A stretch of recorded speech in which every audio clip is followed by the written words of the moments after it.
सबसे पहले supreme demon emperor बनने के बाद मैं अपनी असली पहचान छिपाता हूँ और सारफेन से शादी कर लेता हूँ, जिस पर उसी रात मेरे अंदर डिवोर्स सिस्टम जाग जाता है। अगर मैं डिवोर्स करता हूँ तो मेरी आधी कल्चरेशन पावर उसके पास चली जाती है, लेकिन बदले में मुझे वही पावर 10 लाख गुना बढ़कर वापस मिलती है। इतनी कि इस पूरी दुनिया में कोई मेरा मुकाबला नहीं कर सकता।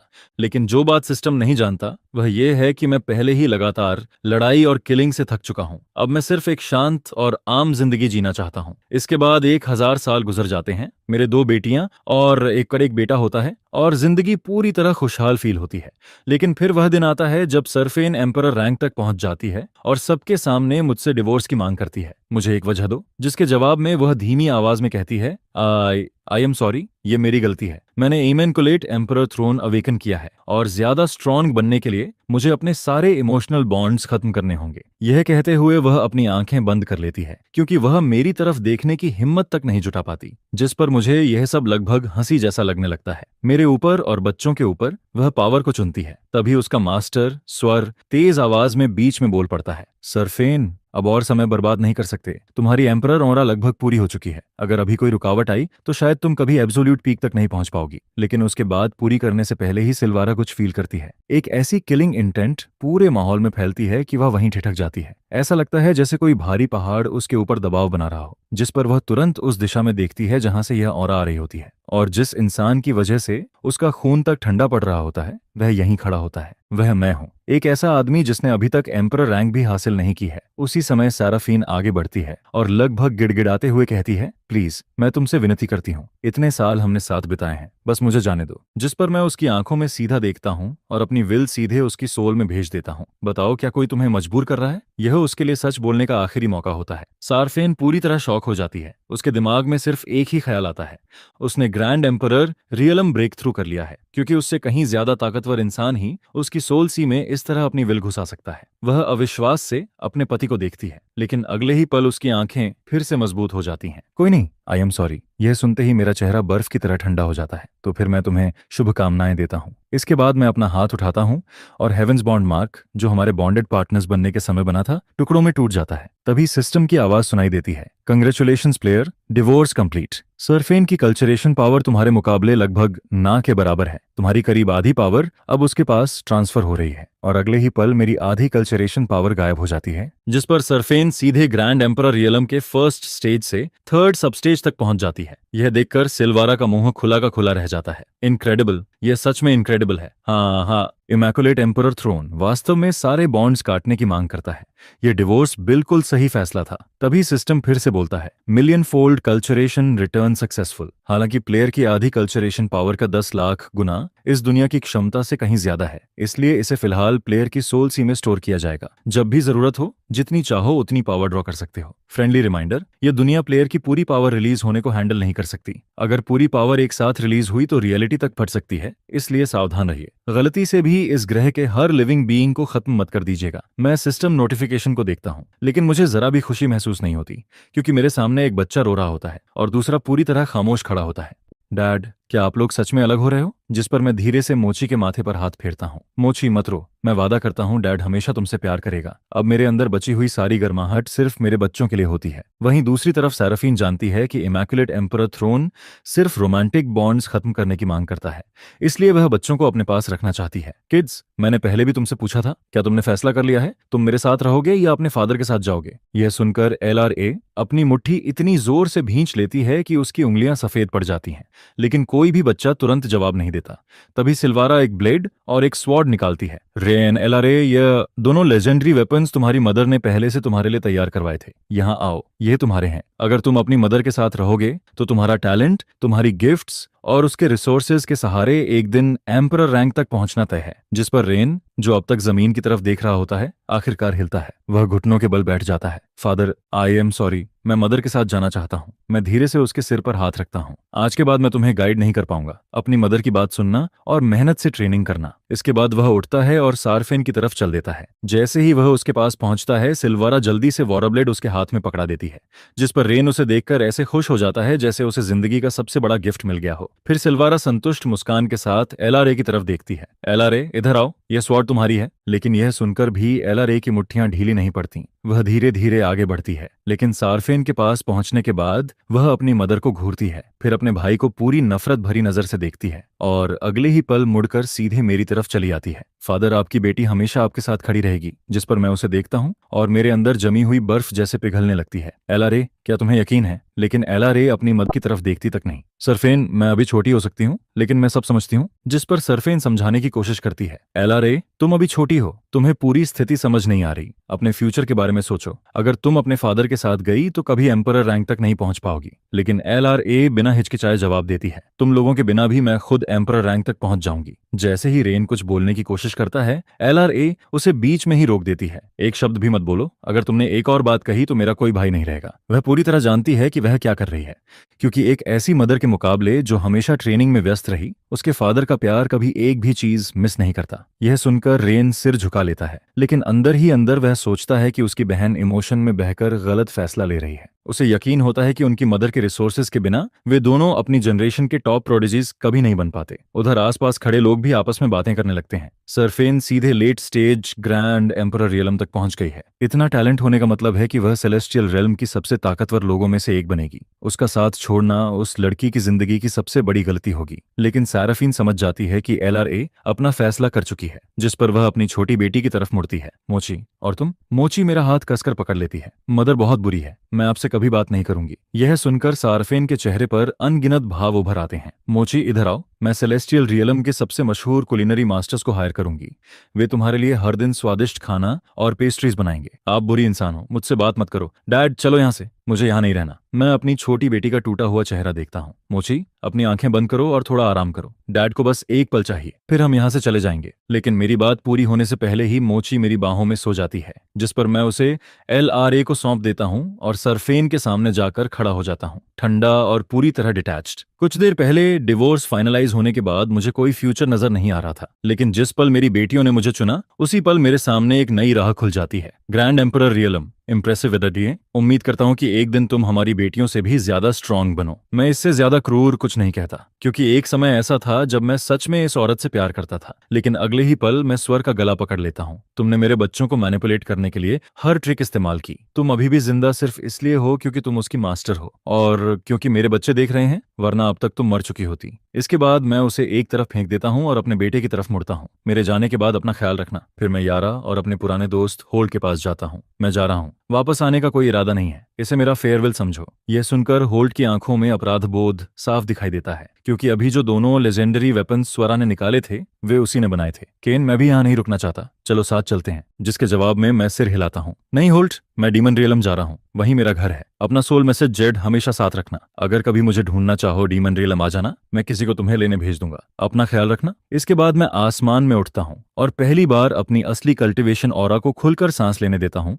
फिर अपनी दोनों बेटियों को साथ लेकर आसमान में दूर निकल जाता हूँ। यह देखकर पूरा क्राउड जम जाता है। वह डीमन रियलम का इंसान है, और सिर्फ डीमन रियलम का नहीं, बल्कि पीक ग्रैंड एम्परर रियलम का एक्सपर्ट है। फिर भी वह इतने सालों से सेलेस्टियल रियलम में रह रहा था, किसी को पता कैसे नहीं चला? यह सुनकर सार्फिन की आंखें फैल जाती हैं। उसे एहसास होता है कि वह पूरे 1000 साल तक धोखे में रही। तभी स्वर बोल पड़ती है। सरफेन, वह आदमी डीमन रियलम से है। तुमने उसे छोड़कर बिल्कुल सही किया। जिस पल उसने तुम्हें late stage grand emperor realm में पहुंचते देखा, उसका ईगो टूट गया, और जब तुम पीक रियलम तक पहुंच जाओगी, तुम्हारी पावर उसे पूरी तरह कुचल देगी। जिस पर सार्फिन हल्का सा सिर हिलाती है। अब उसका टैलेंट उस स्तर तक पहुंच चुका होता है जहां वह डीमन रियलम के पिछले 10 करोड़ सालों में पैदा हुए सबसे ताकतवर डीमन एम्परर के बराबर खड़ी हो सकती है। इसके बाद करीब आधे घंटे बाद मैं अपनी दोनों बेटियों के साथ सेलेस्टियल रियलम और डीमन रियलम की बॉर्डर लाइन पर खड़ा होता हूँ। रामोची, हमारे सामने डीमन रियलम है, क्या तुम दोनों डर रही हो? जिसके जवाब में लरा तुरंत कहती है, डैड हमारे साथ हैं तो हमें किसी चीज से डर नहीं लगता। और फिर मोची भी जल्दी से सिर हिलाती है। बिल्कुल सही,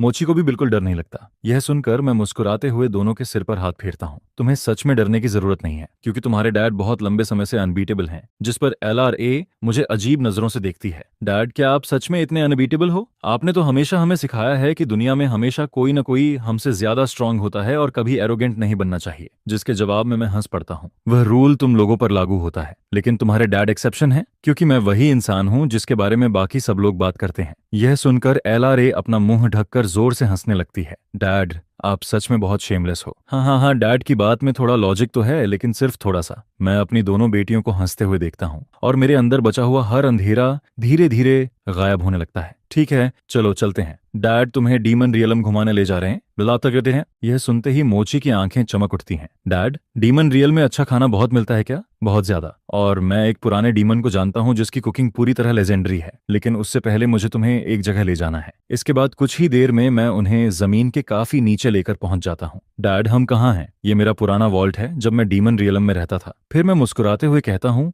रेन को अभी एक लेजेंडरी वॉबलेट मिला है ना? तो अब डैड अपनी वेपन्स तुम दोनों को देने वाले हैं। यह कहते ही मैं अंधेरे की तरफ देखकर आवाज लगाता हूँ, लिटिल शैडो, कहाँ चले गए तुम? मैंने तुम्हें यहीं रुकने को कहा था। मैं इतना इंतजार कर रहा हूँ और तुम्हारा कोई निशान तक नहीं है। इसके बाद मैं एक इनकेंटेशन बोलता हूँ और अगले ही पल लावा के अंदर से एक स्वॉर्ड और काले रंग का आर्मर बाहर निकल आता है। यह ब्लड मिस्ट आर्मर है। जब मैं डीमन रियलम पर रूल करता था तब यही आर्मर पहनता था। अब समय आ गया है कि यह फिर से दिन की रोशनी देखे। अगले ही पल सोर्ड मेरी हथेली में आ जाती है, जिस पर मैं LRA की तरफ मुड़ता हूँ। LRA, इस लेजेंडरी सोर्ड का नाम 9 क्राउन सेलेस्टियल स्लेयर है, लेकिन मुझे इसका असली नाम ज्यादा पसंद है, ग्रज। और आज से यह तुम्हारी है। इसके बाद मैं सोर्ड की तरफ देखता हूँ। ग्रज, यह मेरी बेटी है, मेरे लिए सबसे कीमती। आज से इसकी अच्छी तरह सेवा करना। यह सुनते ही सोर्ड हल्के से कंपन करती है, जैसे उसने मेरी बात मान ली हो। जिस पर मैं मुस्कुराता हूँ। LRA, इसे ले लो। लेकिन LRA तुरंत सिर हिला देती है। डैड, मैं नहीं ले सकती, ये बहुत कीमती है और मेरी कल्चरेशन भी इतनी स्ट्रांग नहीं है कि मैं ऐसी स्वॉर्ड चला सकूं। क्योंकि वह साफ महसूस कर रही होती है कि इस स्वॉर्ड की ऑरा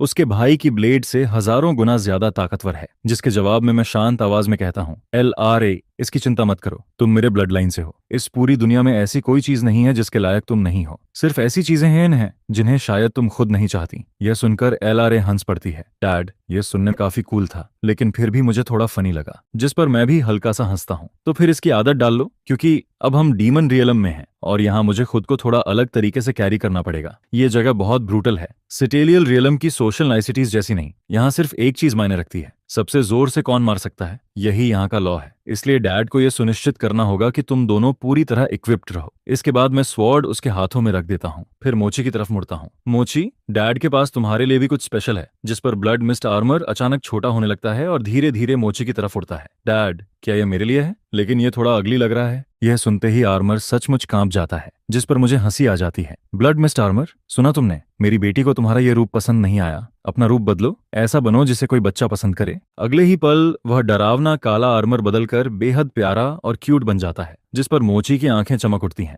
मैं आर्मर को थम्स अप देता हूँ। मोची, अब पसंद आया? मुझे बहुत पसंद आया, सच में बहुत ज्यादा। अच्छा है, अब इसका नया नाम रखो। तुम इससे बात कर सकती हो, इसका कलर बदल सकती हो, इसे इनविजिबल कर सकती हो, छोटा या बड़ा कर सकती हो, जो चाहो कर सकती हो। यह सुनकर मोची हैरान रह जाती है। वाओ, ये इतना सब कर सकता है? ठीक है, मुझे नाम सोचने दो। वह अपनी उंगली मुंह में दबाकर सोचने लगती है और फिर अचानक खुश होकर बोलती है, मिल गया, मैं इसका नाम डोनट रखूंगी। जैसे ही यह नाम रखा जाता है, ब्लड मिस्ट आर्मर ऐसा रिएक्ट करता है जैसे उसकी आत्मा को चोट पहुंच गई हो। जिस पर मैं हंसते हुए उसे थपथपाता हूँ। सुना तुमने, आज से तुम्हारा नाम डोनट है। आर्मर तुरंत सहमति में हिलने लगता है यह भी मान गया। वहीं दूसरी तरफ LRA पूरी तरह चुप हो जाती है। इसके बाद मैं लावा के अंदर हाथ डालकर कई डीमन क्रिस्टल्स निकालता हूँ जो कल्चरेशन के लिए इस्तेमाल होते हैं। लेकिन वॉल्ट छोड़ने से पहले भी मैं सोचता रहता हूँ कि आखिर लिटिल शैडो गया कहाँ। मैंने उसे इस वॉल्ट की रक्षा करने का आदेश दिया था और मेरा इरादा था कि वह मेरी बेटियों की सुरक्षा भी करे, लेकिन उसका कहीं कोई निशान नहीं मिलता। इसके बाद हम अंडरग्राउंड वॉल्ट छोड़ देते हैं और मैं अपनी बेटियों को शैडो वेल सिटी लेकर पहुंचता हूं।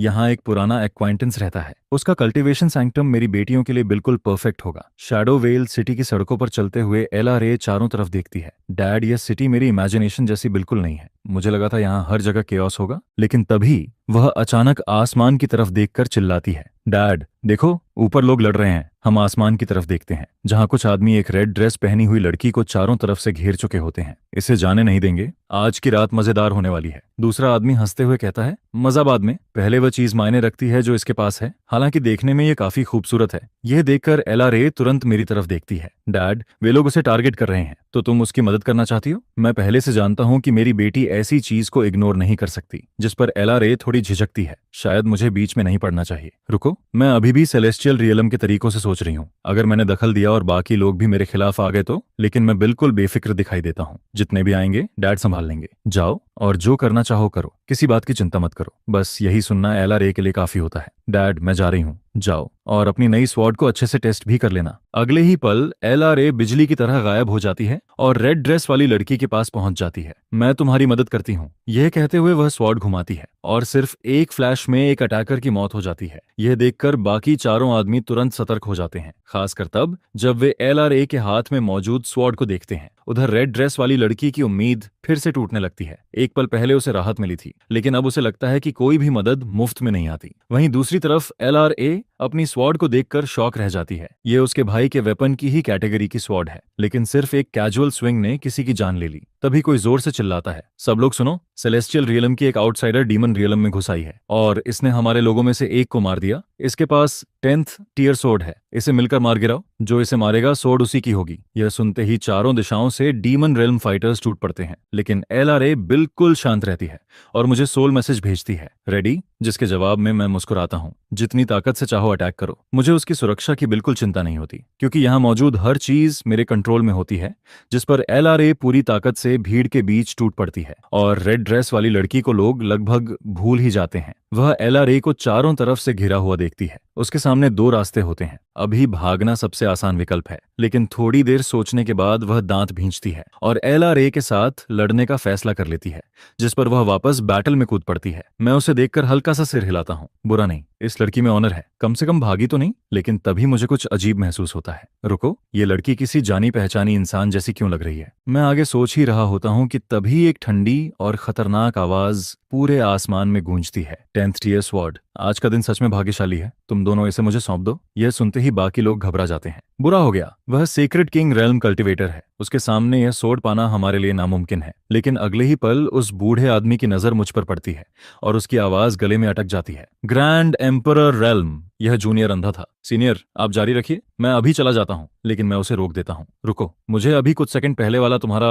घमंडी रवैया काफी पसंद आया था। यह सुनते ही वह बूढ़ा आदमी बिना एक पल गनवाए अपनी दोनों भुजाएं खुद तोड़ देता है। मैं गलत था, कृपया दया कीजिए। जिस पर मैं सिर हिलाता हूँ। अच्छा है, कम से कम जरूरत पड़ने पर समझदारी दिखा लेते हो। धन्यवाद सीनियर, मेरी जान बख्शने के लिए। और अगले ही पल वह गायब हो जाता है। फिर मैं आसमान में मौजूद बाकी फाइटर्स की तरफ देखता हूँ। मेरी चिंता मत करो, तुम लोग जारी रखो। यह सुनकर एलआरए मन ही मन सोचती है, तो ग्रैंड एम्परर रियल फादर होने का एहसास ऐसा होता है।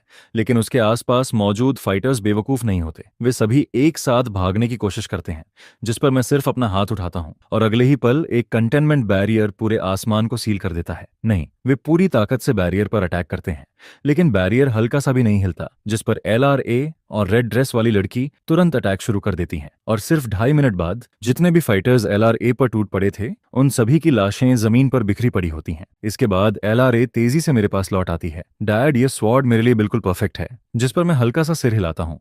लेकिन उसी समय मेरे दिमाग में एक और बात चल रही होती है। मुझे इसके लिए सही कल्चरेशन टेक्निक ढूंढनी होगी और इसकी पुरानी फाउंडेशन को डेमोनिक एसेंस में बदलना होगा, क्योंकि डेमन रियलम में सेलेस्टियल रियलम की टेक्निक्स इस्तेमाल करना जरूरत से ज्यादा अटेंशन खींचता है। लेकिन तभी वॉइड के अंदर से एक ठंडी आवाज सुनाई देती है। मैंने बहुत दूर से 10th टियर स्वॉर्ड की ऑरा महसूस की थी। पहले लगा शायद मेरा अंदाजा गलत है, लेकिन लगता है मैं सही था। हाँ, आज की यात्रा बेकार नहीं गई। यह सुनते ही मेरे दिमाग में एक पुराना नाम उभर आता है, रेवेनेंट सेक्ट, और उसके साथ एक पुरानी याद भी सामने आ जाती है। मैंने इस सेक्ट के हर ग्रैंड एम्परर को अपने हाथों से खत्म किया था, लेकिन मुश्किल से 1000 साल बाद ही उन्होंने फिर से एक ग्रैंड एम्परर पैदा कर लिया। मेरे लिए तो टाइमिंग काफी अच्छी है। जिस पर सामने वाला आदमी घमंड से मुस्कुराता है। ऐसा है क्या?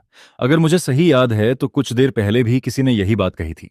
और आज तक मुझे समझ नहीं आया कि उसने अचानक अपनी दोनों भुजाएं क्यों तोड़ लीं और जान बचाकर क्यों भाग गया। यह सुनते ही रेवेनेंट सेक्ट का कल्टीवेटर गुस्से से भर जाता है। तुम मौत को बुला रहे हो। रेवेनेंट सेक्ट बहुत लंबे समय से शांत बैठी है। दुनिया हमारी ताकत भूल चुकी है और आज मैं तुम्हें इस्तेमाल करके पूरी दुनिया को बताऊंगा कि रेवेनेंट सेक्ट फिर से अपने पीक पर लौट आई है। जिस पर मैं मुस्कुराता हूँ। वाह, सिर्फ मेरी स्वॉर्ड ही नहीं चुरानी है, मेरी डायलॉग भी चुराने लगे हो। लगता है रेवेनेंट सेक्ट को अभी कुछ साल और जमीन के नीचे रहना चाहिए। लेकिन मेरी बात पूरी होने से पहले ही अभी तक मुस्कुरा रहा वह कल्टीवेटर अचानक महसूस करता है कि मेरा हाथ उसके गले पर कस चुका है और चाहे जितनी कोशिश कर ले वह छूट नहीं पाता। नहीं, ये नामुमकिन है। जिस पर मैं शांत आवाज में कहता हूँ, मजेदार बात यह है कि तुम्हारे एंसेस्टर ने भी मरने से पहले यही शब्द कहे थे। लगता है तुम्हारी पूरी ब्लड लाइन बहुत कंसिस्टेंट है। मेरे इतना कहते ही उसके शरीर से भयानक काला धुआं निकलने लगता है और कुछ ही सेकंड में उसका पूरा शरीर काली राख में बदल जाता है। यह देखकर रेड ड्रेस वाली लड़की स्तब्ध रह जाती है। वह क्या था? ऐसी डार्क एनर्जी जिसने मिड स्टेज ग्रैंड एम्परर को एक ही पल में खत्म कर दिया। लेकिन मैं उसकी तरफ ध्यान नहीं देता और वापस मोची के पास आ जाता हूँ। मोची, क्या तुम डर गई थी? जिसके जवाब में मोची गर्व से सिर हिलाती है।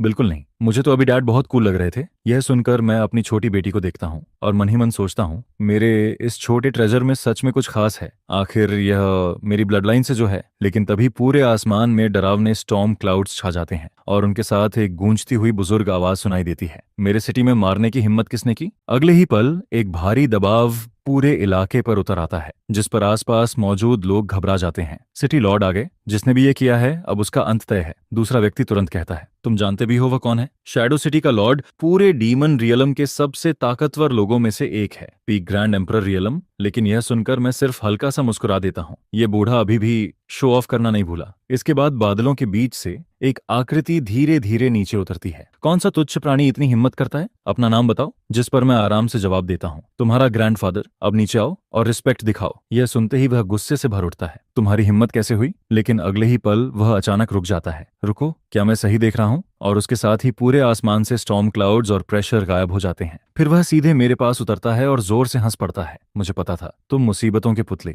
इतने सालों से कहाँ गायब थे? मैं पागलों की तरह तुम्हें ढूंढ रहा था। जिस पर मैं मोची की तरफ इशारा करता हूँ। मोची, यही वह ओल्ड डीमन है जिसके बारे में मैंने बताया था, जिसकी कुकिंग पूरी तरह लेजेंडरी है। यह सुनते ही मोची की आंखें चमक उठती हैं। वहीं ओल्ड डीमन पूरी तरह कंफ्यूज्ड हो जाता है। रुको जरा, ये दोनों तुम्हारी बेटियां हैं? अब समझ आया कि तुम डीमन रियलम में क्यों नहीं मिले। तुम तो इतने साल सेलेस्टियल रियलम में विमेन के पीछे घूम रहे थे। यह सुनते ही मैं उसे एक किक मारता हूँ। लेकिन जेफर बिल्कुल नहीं हिलता, बल्कि उसके चेहरे पर पुरानी यादों वाली मुस्कान आ जाती है। इस बार मैं हमेशा के लिए वापस आया हूँ। मेरे लिए रहने की जगह का इंतजाम कर दो, मैं यहीं बसना चाहता हूँ। यह सुनते ही जेफर उत्साह से उछल पड़ता है। यस यस यस, अब पलटने की कोशिश भी मत करना। तुम्हारे जाने के बाद मेरे पास बात करने के लिए एक भी ढंग का इंसान नहीं था और अब तुम वापस आ गए हो, साथ में इतनी प्यारी और खूबसूरत बेटियां भी लाए हो। अब इस जगह में फिर से जान आ जाएगी। तभी मुझे कुछ याद आता है और मैं आसमान की तरफ देखता हूँ। नीचे आओ। यह सुनते ही रेड ड्रेस वाली लड़की घबरा जाती है, लेकिन अगले ही पल वह मेरे सामने खड़ी होती है और कांप रही होती है। तुम्हारा नाम क्या है? जिसके जवाब में वह झुककर कहती है, इस जूनियर का नाम सेना है। उसका सरनेम सुनते ही मैं तुरंत पहचान जाता हूँ कि वह कौन है। तुम्हारे पास जाने के लिए कोई जगह है? जिस पर वह चुप हो जाती है। फिर मैं आगे कहता हूँ, मेरी बेटी डीमन रियल में नहीं है, उसे यहाँ के बारे में ज्यादा जानकारी नहीं है। तुम दोनों लगभग एक ही उम्र की हो, इसलिए मुझे चाहिए कि तुम उसे डीमन रियलम घुमाओ। यह सुनते ही सेना को ऐसा लगता है जैसे किस्मत ने उसे बचने का मौका दे दिया हो। वह जल्दी जल्दी सिर हिलाती है। बिल्कुल, आज से तुम हमारे साथ रहोगी। इसके कुछ समय बाद शैडो वेल सिटी के बीचों बीच मौजूद एक शांत कोर्टयार्ड में जेफर गर्व से मुस्कुराता है। तो बताओ कैसा लगा? आमतौर पर यहाँ सिर्फ मैं रहता हूँ, लेकिन अब जब तुम वापस आ गए हो यह जगह तुम्हारी है। मैं चारों तरफ नजर दौड़ाता हूँ और फिर भौहें सिकोड़ लेता हूँ। क्या यह सच में तुम्हारा घर है? जिस पर जेफर हंस पड़ता है। क्या करूं? मैं तुम्हारे घर में इतना रहा कि आखिर में पूरा घर ही कॉपी कर लिया। यह सुनकर मैं सिर हिलाकर हंस देता हूँ। तभी मोची अपना पेट थपथपाती है। डैड, मुझे थोड़ी भूख लगी है। जिस पर मैं जेफर की तरफ देखता हूँ। चलो अब अपना टैलेंट दिखाओ। यह सुनते ही जेफर की आंखें चमक उठती हैं। आखिरकार मेरा मोमेंट आ ही गया। मोची, जेफर अभी इंग्रेडिएंट्स लेकर आता है। अगले ही पल वह गायब हो जाता है और अगले ही सेकंड वापस आसमान में दिखाई देता है। उसके हाथ में एक डीमन बीस्ट होता है जिसका आकार पूरे कोर्टयार्ड जितना बड़ा होता है। उस शाम डिनर के बाद मैं और जेफर साथ बैठकर ड्रिंक कर रहे होते हैं, जिस पर जेफर मुझे घूरते हुए कहता है, यूं स्पेस में मत देखते रहो, बच्चे सो चुके हैं, अब सिर्फ हम दोनों हैं, ड्रिंक करते रहो। मैं धीरे से एक लंबी सांस छोड़ता हूँ, जिस पर जेफर गंभीर हो जाता है। केन, हम एक दूसरे को हजारों नहीं बल्कि दसियों हजार सालों से जानते हैं। मैं पहचान सकता हूँ जब तुम्हारे दिल में कुछ दबा हुआ होता है। तो इन दोनों की मदर तुम्हारे साथ क्यों नहीं आई? मैं उसकी तरफ देखता हूँ लेकिन कुछ नहीं कहता। यह देखकर वह सिर हिलाता है। ठीक है, भूल जाओ कि मैंने पूछा था। आज सिर्फ ड्रिंक करते हैं, हम दोनों पीते रहते हैं। लेकिन कुछ देर बाद मुझे एहसास होता है कि मुझे यह बात किसी से कहनी होगी। मैं गहरी सांस लेता हूँ। उनकी मदर ने मुझे डिवोर्स दे दिया। यह सुनते ही जेफर पूरी तरह जम जाता है। रुको, कोई वुमन तुम्हें डिवोर्स कैसे दे सकती है? इसके बाद मैं उसे पूरी कहानी बताता हूँ, और जब मैं सब खत्म करता हूँ तो मेरे सीने से एक भारी बोझ उतर जाता है। लेकिन जेफर कुछ देर तक चुप रहता है, फिर वह धीरे से कहता है, उस वुमन से ज्यादा फूलिश कोई नहीं हो सकता। उसे अंदाजा भी नहीं कि उसने क्या खोया है। इसके बाद शराब के असर में जेफर थोड़ा आगे झुकता है। केन, हाइपोथेटिकली पूछ रहा हूँ, शायद हूँ, अगर किसी दिन उसे एहसास हो जाए कि वह गलत थी, तो क्या तुम उसे माफ कर सकते हो? आखिर वह तुम्हारे बच्चों की मदर है। मैं उसकी आंखों में सीधा देखता हूँ। तुम मुझे सबसे बेहतर जानते हो। ये सवाल तुम्हें कभी नहीं पूछना चाहिए था। जिस पर जेफर हल्का सा हंस देता है। ठीक है, मैं हर हाल में तुम्हारे साथ हूँ। फिर अचानक उसके चेहरे पर शरारती मुस्कान आ जाती है। वैसे तुम्हारे और मेरे बीच की बात है। एक लड़की थी जो हर साल तुम्हें ढूंढने यहाँ आती थी, खासकर फ्रॉस्ट। वह पूरे 1000 साल तक डीमन रेल्म में तुम्हें ढूंढती रही, यहाँ तक कि सेलेस्टियल रेल्म भी गई। लेकिन वहां उसने गलती से अपनी डीमन रेल्म आइडेंटिटी उजागर कर दी। फिर ग्रैंड एम्परर्स के एक ग्रुप ने उस पर एम्बुश कर दिया। वह बुरी तरह घायल होकर वापस लौटी, और उसे ठीक होने में बहुत समय लगा। वह लड़की सच में तुमसे प्यार करती है। यह सुनकर मेरे दिमाग में एक खास महिला की छवि उभरती है। जिंदा बच गई, यही काफी है। जिस पर जेफर तुरंत बोल पड़ता है, इतनी अच्छी वुमन, उसे एक मौका क्यों नहीं देते? मैं भौं उठाता हूँ। क्या बात है, फिर से मैचमेकर बनने की कोशिश कर रहे हो? यह सुनते ही जेफर हाथ उठा देता है। ठीक है, मान लो मैंने कुछ नहीं कहा। इसके बाद मैं टॉपिक बदल देता हूँ। मेरी कल्चरेशन टेक्निक मेरी बेटी के लिए सही नहीं है। मैं देखना चाहता हूँ कि तुम्हारी टेक्निक उसके लिए काम करती है या नहीं। जिस पर जेफर तुरंत जवाब देता है, यह तो आसान है, तुम्हारी बेटी मतलब मेरी बेटी। अगर ये टेक्निक काम नहीं करती तो मैं पूरे डीमन रियलम का कोना कोना छान मारूंगा, लेकिन उसके लिए सही टेक्निक जरूर ढूंढूंगा। उधर उसी समय एलआरए के कमरे में।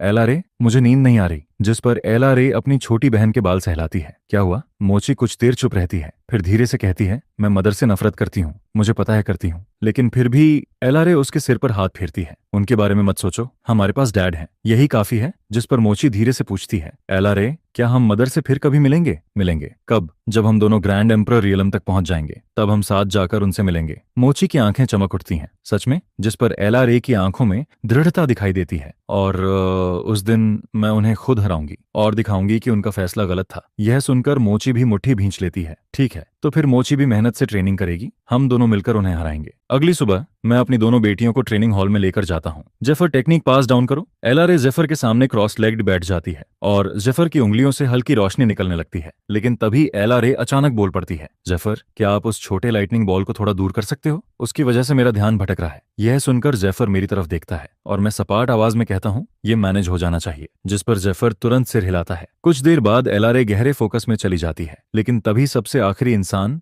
जिससे मैं ऐसी उम्मीद करता, वह मोची होती है, जो कभी ट्रेनिंग में दिलचस्पी नहीं दिखाती। वह अचानक मेरी तरफ देखती है और कहती है, डैड, मैं भी ट्रेनिंग करना चाहती हूँ। मैं उसे हैरानी से देखता हूँ, जिस पर जेफर कहता है, मोची को एक बार ट्राई करने दो, और फिर वह सिर हिलाता है। टेक्निक पास करने के बाद जेफर एक अजीब से एक्सप्रेशन के साथ मेरी तरफ मुड़ता है। एलआरए की सिचुएशन मुझे सच में फ्रॉस्ट की याद दिलाती है। अभी वह उसके लेवल तक नहीं पहुंची है, लेकिन जो साइकोलॉजिकल ब्लॉक है वो बिल्कुल वैसा ही है, और उस चीज के बारे में मैं भी कुछ नहीं कर सकता। जिस पर वह आगे कहता है, तुम्हें पता है, तुमने उस समय फ्रॉस्ट को रिजेक्ट किया था, उसकी वजह भी यही पर्सनैलिटी थी, है ना? और अब तुम्हारी बेटी भी बिल्कुल उसी जैसी है। बस करो। इसके बाद मुझे अचानक कुछ याद आता है। वैसे मैं तुमसे कल एक बात पूछना भूल गया था, क्या इन सालों में तुम्हें लिटिल शैडो कहीं दिखाई दिया है? जिस पर जेफर जवाब देता है, असल में हाँ, क्योंकि उसने मेरा सबसे अच्छा वेपन थंडरसम स्मोक ब्लेड चुरा लिया था। यह सुनते ही मेरा चेहरा लाल पड़ जाता है। और फिर क्या हुआ? फिर कुछ नहीं हुआ। इसके बाद वह सीधे मेरी तरफ उंगली दिखाते हुए कहता है, साफ साफ सुन लो, तुम्हें मेरी थंडरसम स्मोक ब्लेड वापस लानी होगी, और वो बीस्ट तुम्हारा बॉन्डेड क्रिएचर है, लेकिन मुझे नहीं पता कि वह अभी कहाँ है। बॉन्ड का आधा हिस्सा तो मैंने उस समय ही सेवर कर दिया था जब मैं यहाँ से गया था। ये सुनकर जेफर कुछ देर के लिए चुप हो जाता है। करीब 2.5 मिनट बीत जाते हैं, जिस पर एलआरए अपनी आंखें खोलती है। डैड, ये टेक्निक अच्छी लग रही है, लेकिन कुछ थोड़ा अजीब भी फील हो रहा है। मैं समझ नहीं पा रही कि क्या। मैं अपना हाथ उसके सिर पर रखता हूँ और ध्यान से चेक करता हूँ। कुछ देर बाद मैं कहता हूँ, यह टेक्निक तुम्हारे साथ लगभग 90% कंपैटिबल है, लेकिन पूरी तरह नहीं। कोई बात नहीं, डैड तुम्हारे लिए इससे भी बेहतर टेक्निक ढूंढ लेगा। लेकिन तभी एलआरए पूछती है, डैड, मोची जो कर रही है, क्या वो सच में काम कर रहा है? जिस पर जेफर उसकी तरफ देखता है और उसकी आंखें चौड़ी हो जाती हैं। हे भगवान, मैंने अपनी पूरी जिंदगी में किसी को पहली कोशिश में ऐसा रिजल्ट मैनिफेस्ट करते हुए नहीं देखा। डैड, क्या मैं कुछ बहुत इंप्रेसिव कर रही हूँ? हाँ, जब मैंने शुरुआत की थी तब मैं तुम्हारे आसपास भी नहीं था। यह सुनकर मैं तुरंत एलआरए की तरफ मुड़ता हूँ। एलआरए, हिम्मत मत हारना, डैड तुम्हारे लिए बेहतर टेक्निक जरूर ढूंढेगा। जिस पर एलआरए चुपचाप सिर हिला देती है। बाद में कोर्टयार्ड में जेफर मुझे अलग ले जाता है। मुझे सच में लगता है कि तुम्हें एलआरए को फ्रॉस्ट की कल्चरेशन टेक्निक ट्राई करवानी चाहिए। फिर से वही बात, अगर ये सिर्फ मेरी मैच मेकिंग वाली बात नहीं है और दोनों सच में इतने सिमिलर हैं, तो शायद वह टेक्निक उसके लिए परफेक्ट मैच हो सकती है। ये सुनकर मैं कुछ देर सोचता हूँ, क्या तुम्हारा अभी भी उससे कांटेक्ट है? हाँ है, हालांकि उसका टेम्पर पहले से भी ज्यादा डेंजरस हो गया है, खासकर उसके वेपन चोरी होने के बाद। यह सुनते ही मुझे सब समझ आ जाता है। अब समझ आया, इतने सालों तक तुम मुझे उसके साथ रहने के लिए पुश करते रहे क्योंकि वो तुम्हें धमका रही थी, है ना? बिल्कुल नहीं। ठीक है, उसे एक सोल मैसेज भेजो, उसे यहाँ आने के लिए कहो। यह सुनकर जेफर साफ तौर पर राहत की सांस लेता है। आखिरकार अब मुझे रोज रोज ये काम नहीं करना पड़ेगा। लेकिन सिर्फ 15 मिनट बाद ही मोची खिड़की की तरफ इशारा करती है। डैड, बाहर बर्फ गिर रही है, जबकि कुछ पल पहले तक मौसम बिल्कुल साफ था। और उसी समय खिड़की के बाहर सफेद कपड़ों में एक फिगर दिखाई देता है, फ्रॉस्ट। जेफर ने कहा था कि तुम्हारे पास कोई जरूरी खबर है, क्या तुमने उसे ढूंढ लिया? लेकिन फ्रॉस्ट अंदर नहीं आती है, क्योंकि वह उस जगह को डिस्टर्ब करने से डर रही होती है जिसके बारे में वह सालों से सपने देखती आई है। तभी अंदर से एक आवाज आती है, अंदर नहीं आओगी? और अगले ही पल फ्रॉस्ट कमरे के अंदर दिखाई देती है। तुम इतने सालों तक कहाँ थे? तुम्हें अंदाजा भी है कि मैंने क्या क्या झेला है? यह देखकर जेफर सिर हिलाता है। पूरी दुनिया में सिर्फ तुम ही हो जो इसे ऐसा बिहेव करने पर मजबूर कर सकते हो। जिस पर फ्रॉस्ट मेरी तरफ देखती है। तुम अभी भी बिल्कुल वैसे ही हो। असल में मैं काफी बदल गया हूँ। इसके बाद वह मेरी बगल में खड़ी दोनों लड़कियों की तरफ देखती है। और ये दोनों मेरी बेटियां हैं, वो हैं मोची और एलआरए। इन्हें आंट फ्रॉस्ट कहकर बुलाओ। यह सुनते ही फ्रॉस्ट अचानक खून की एक घूंट उगल देती है और मैं साफ तौर पर चौंक जाता हूँ। मैंने उसका इंट्रोडक्शन इस वजह से करवाया था, लेकिन इतना बड़ा रिएक्शन आएगा ये मैंने भी नहीं सोचा था। कमरे का माहौल अचानक बहुत अजीब हो जाता है। एलआरए, मोची को लेकर अपने कमरे में जाओ, ठीक है? जिस पर एलआरए मोची को लेकर वहां से चली जाती है। अब कमरे में सिर्फ हम 3 लोग बचते हैं। जेफर हम दोनों को देखता है। मैं कुछ काम करके आता हूँ, तुम दोनों आराम से बात करो। यह कहकर वह भी निकल जाता है। जिस पर मैं फ्रॉस्ट की तरफ देखता हूँ। तुम ठीक हो? वह अपने होंठों से खून साफ करती है। मैं ठीक हूँ। फिर वह धीरे से पूछती है, तुमने सेलेस्टियल रेल्म में शादी कर ली थी? मैं सिर हिला देता हूँ। दोनों बच्चे बहुत खूबसूरत हैं और बहुत प्यारे भी। आखिर तुम्हारे बच्चे जो हैं। जिस पर जेफर की गैर मौजूदगी में भी वह एक्टिंग जारी रखती है। तो इन बच्चों की माँ कहाँ है? हमारा डिवोर्स हो चुका है। यह सुनते ही फ्रॉस्ट की आंखों में एक्साइटमेंट की चमक भर जाती है। ओह, ये तो बहुत दुख की बात है। लेकिन बड़ी मुश्किल से वह अपनी मुस्कान छुपा पाती है। तो तुम उसके पास वापस नहीं जाओगे? नहीं, टूटा हुआ आईना दोबारा पहले जैसा नहीं बनता। यह सुनकर फ्रॉस्ट तुरंत अपना सिंपैथेटिक मोड ऑन कर लेती है। बिल्कुल सही, एक बार रिलेशनशिप टूट जाए तो वापस पहले जैसा नहीं होता, लेकिन इंसान को आगे बढ़ना पड़ता है। हालांकि अंदर ही अंदर वह सोच रही होती है कि उसे इस बात से कोई फर्क नहीं पड़ता कि उसने पहले किसी और से प्यार किया था। जब तक वह चैप्टर खत्म हो चुका है तब तक सब पॉसिबल है। जिस पर वह आगे पूछती है, तो अब इन दोनों बच्चों के पास कोई मदर फिगर नहीं है, क्या तुमने इनके लिए नई माँ ढूंढने के बारे में सोचा है? उसके होंठों के कोने हल्के से ऊपर उठते हैं। मैं गहरी सांस छोड़ता हूँ। शायद किसी दिन, लेकिन अभी मेरा किसी भी रोमांटिक चीज में बिल्कुल इंटरेस्ट नहीं है। समझ गई, लेकिन जब भी तुम इनके लिए नई माँ ढूंढने का फैसला करो मुझे बताना। मैं किसी को जानती हूँ जो इसके लिए परफेक्ट होगी। यह सुनकर मैं तुरंत टॉपिक बदल देता हूँ। जिस वजह से मैंने जेफर को तुम्हें बुलाने के लिए कहा था वह कुछ और है। मुझे तुम्हारी मदद चाहिए। हमारे बीच इतनी फॉर्मेलिटीज की जरूरत नहीं है। सीधे बोलो। मेरी बड़ी बेटी को डीमन रियलम की कल्चरेशन टेक्निक चाहिए। मैं ऐसी टेक्निक ढूंढ रहा हूँ जो उसके लिए पूरी तरह सूटेबल हो। मैं देखना चाहता था कि क्या तुम्हारी टेक्निक काम करेगी। इतनी सी बात, मैं अभी उसे टेक्निक दे देती हूँ, फिर देखते हैं। यह सुनकर फ्रॉस्ट समझ जाती है कि यह उसके लिए एक मौका है। अगर वह इन दोनों बच्चों का दिल जीत लेती है तो एक दिन ऐसा आएगा जब मेरे पास उसे स्वीकार करने के अलावा कोई ऑप्शन नहीं बचेगा। कुछ देर बाद फ्रॉस्ट एलआरए के कमरे में पहुंचती है। अरे वाह, तुम दोनों क्या कर रही हो? मैं डीमन रेल्म के बारे में सीख रही हूँ। जो भी जानना हो आंट फ्रॉस्ट से पूछ लेना। मुझे इस जगह का हर कोना पता है। Thank you aunt Frost. अरे, इसकी जरूरत नहीं है। फिर वह मुस्कुराकर कहती है, वैसे तुम्हारे फादर ने मुझसे कहा था कि मैं तुम्हें अपनी कल्चरेशन टेक्निक दूं। जब भी तुम तैयार हो हम शुरू कर सकते हैं। जिस पर एलआरए तुरंत क्रॉस लेग्ड बैठ जाती है। फ्रॉस्ट अपनी उंगली के सिरे पर एक परफेक्ट क्रिस्टल स्नोफ्लेक बनाती है। उसकी फ्लॉलेस शेप को देखकर एलआरए के अंदर एक अजीब सी शांति उतरने लगती है। कुछ पल बाद एलआरए आंखें खोलती है। ये बिल्कुल सही लग रहा है, एक भी चीज अजीब नहीं लग रही। मैं अपना हाथ उसके सिर पर रखकर ध्यान से चेक करता हूँ। सही कहा, ये टेक्निक तुम्हारे लिए परफेक्ट मैच है। अब से इसी से कल्टीवेट करना। लेकिन उससे पहले डैड को तुम्हारी पुरानी सेलेस्टियल रियलम फाउंडेशन कन्वर्ट करनी होगी। इसके बाद मैं फ्रॉस्ट और मोची की तरफ देखता हूँ। तुम दोनों थोड़ी देर के लिए बाहर जाओ। डैड, मैं भी? हाँ, अपनी सिस्टर को डिस्टर्ब मत करो। फिर मुझे कुछ याद आता है, तुम्हें फ्रोजन वाटरमेलन चाहिए था ना? आंट फ्रॉस्ट से मांग लो। ये आंट फ्रॉस्ट, चलो। यह कहकर मोची बिना सोचे समझे फ्रॉस्ट का हाथ पकड़ लेती है और उसी पल फ्रॉस्ट का पूरा शरीर हल्का सा कांप जाता है, क्योंकि आज तक किसी ने इस तरह उसका हाथ नहीं पकड़ा था। कुछ देर बाद मोची फ्रोजन वाटरमेलन खाती हुई दिखाई देती है। मोची, ये सोल मैसेज जेड रख लो, जब भी और चाहिए हो आंट फ्रॉस्ट को कांटेक्ट कर लेना। जिस पर मोची अपने हाथ के पीछे वाले हिस्से से मुंह साफ करती है। डील, यह फ्रोजन वाटरमेलन बहुत अमेजिंग है। और फिर वह दोबारा खाने में लग जाती है। यह देखकर फ्रॉस्ट थोड़ा और करीब आने की कोशिश करती है। मोची, क्या तुम्हें ठंडी चीजें इतनी पसंद है? खास तौर पर नहीं, मुझे तो बस टेस्टी चीजें पसंद है। यह सुनते ही फ्रॉस्ट तुरंत नोट कर लेती है, यह बच्ची पूरी तरह फूडी है। मोची, आंट फ्रॉस्ट सबसे अच्छी कुक नहीं है, लेकिन मैं सीख सकती हूँ। अब से मैं तुम्हारे लिए हर तरह की चीजें बनाऊंगी, ठीक है? यह सुनकर फ्रॉस्ट कुछ पल के लिए चौंक जाती है। फिर वह कहती है, तो फिर आंट फ्रॉस्ट तुम्हारे लिए डीमन रियलम की स्पेशल डिशेस लेकर आएगी। डीमन बॉल्स कैसी रहेंगी? उनकी स्मेल ही तुम्हारा दिमाग उड़ा देगी। यह सुनते ही मोची की आंखें चमक उठती हैं। यस आंट फ्रॉस्ट, आज से आप डीमन रियलम में मेरी सेकंड बेस्ट फ्रेंड हो। जिस पर फ्रॉस्ट सिर टेढ़ा करके पूछती है, और फर्स्ट कौन है? ऑब्वियसली जेफर। यह सुनते ही फ्रॉस्ट भड़क उठती है। जेफर, तुम गए काम से। उसी समय बाहर निकल रहा जेफर अचानक अपनी रीढ़ रस में ठंडक फील करता है। इधर आओ। क्या मैंने अब क्या किया? जिस पर फ्रॉस्ट उसे स्टोन पेविलियन की तरफ खींच ले जाती है।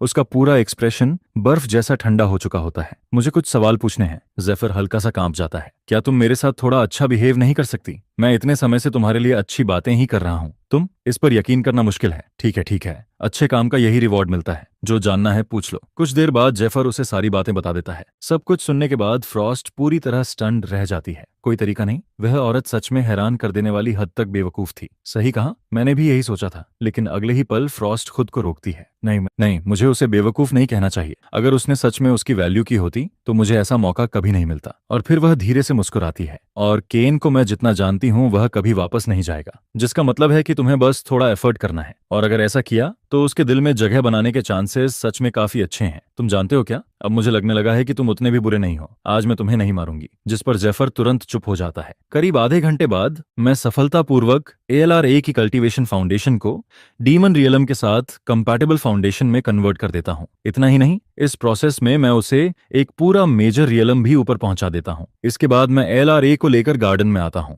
वहां पहुंचकर मैं फ्रॉस्ट और मोची को एक साथ हंसते और खेलते हुए देखता हूँ। जिस पर मैं कुछ पल के लिए रुक जाता हूँ। तुम दोनों की तो काफी अच्छी बन गई। जिस पर फ्रॉस्ट हंसते हुए कहती है, वह क्यूट भी है और स्मार्ट भी। ऐसे में मेरी उससे कैसे नहीं बनेगी? फिर वह तुरंत मोची की तरफ देखती है। मोची, जल्दी अपने डैड को बताओ, डीमन रियलम में तुम्हारा नंबर 1 फ्रेंड कौन है? यह सुनकर मैं और LRA एक दूसरे की तरफ देखते हैं। यह औरत सच में काफी खतरनाक है। लेकिन तभी मेरी सोल मैसेज जेड और स्पेशियल स्टोरेज दोनों एक साथ वाइब्रेशन करने लगते हैं। मैं तुरंत उन्हें निकालता हूँ। मैसेज होल्ड का था, जो सेलेस्टियल रियलम में मेरा पुराना दोस्त है। केन, मैं अब यहाँ और नहीं रह सकता। क्या मैं डीमन रियलम आ सकता हूँ? जिस पर मैं पूछता हूँ, होला हुआ क्या है? जब तुम यहाँ से गए तब सबको पता चल गया कि तुम डीमन रियलम से हो। और क्योंकि सब जानते हैं कि हमारी कितनी अच्छी फ्रेंडशिप है, अब लोग कह रहे हैं कि मैंने सेलेस्टियल रियलम को बेट्रे किया है। उनका कहना है कि डीमन रियलम का स्पाई अंदर लाने वाला मैं था। यह सुनकर मैं शांत आवाज में कहता हूँ, उन्हें मैंने जो कहना है कहने दो। तुमने अपना फैसला कर लिया है, सीधे सेलेस्टियल रियलम और डीमन रियलम की बॉर्डर वॉल तक पहुंचो। फिर मुझे मैसेज भेजना, मैं खुद तुम्हें लेने आऊंगा। डील। फिर होल्ट अचानक कुछ याद करता है।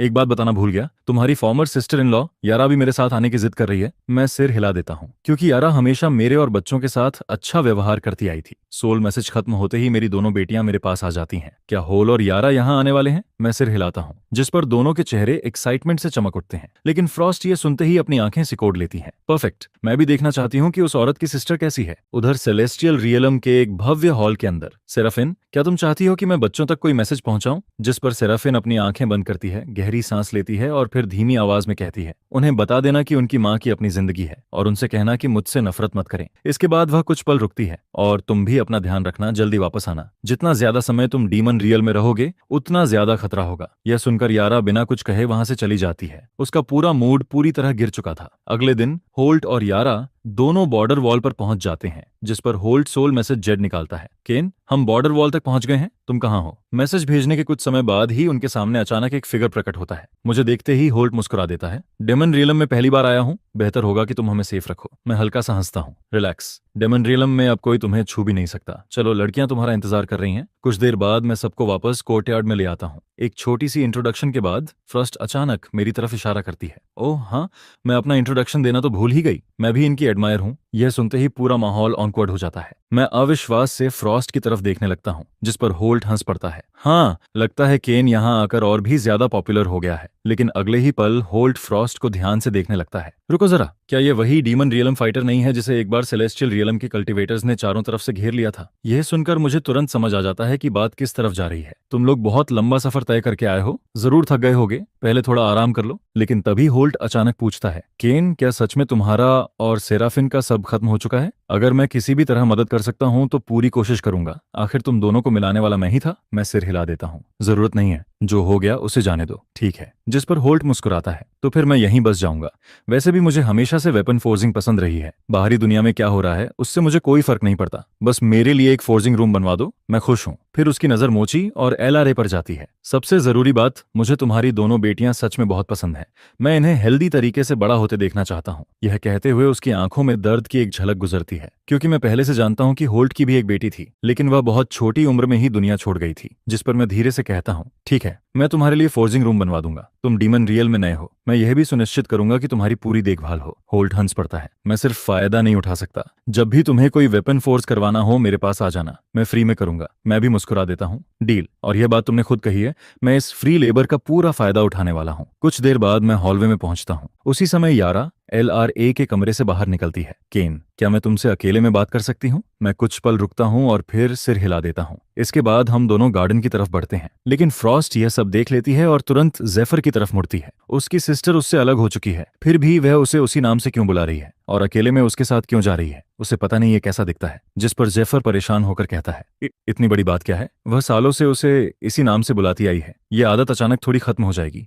तुम आखिर हो किसकी साइड पर? यह सुनते ही जेफर के माथे पर पसीना आ जाता है। तुम कभी मेरी बात सुनती नहीं हो, इसलिए मैं चुप ही रहता हूँ।